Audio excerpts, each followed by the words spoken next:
palpin Kenya. Okay.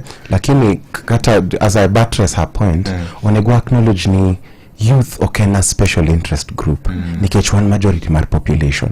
Kata women ogena special interest group. Lakini kaka politics mar Kenya osebedo organized. Yudo ni pod wangi the colonial mentality, wangi a very patriarchal mentality.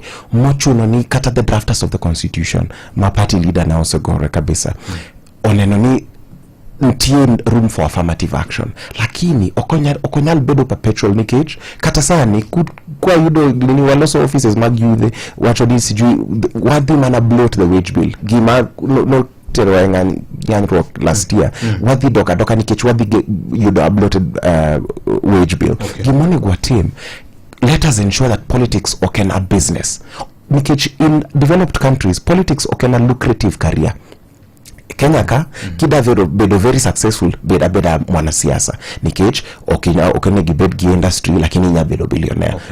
They don't invest in industry, so okone gwa team more affirmative action. Gimoni gwa team wa bid gi better nationhood wazingatia katiba ni to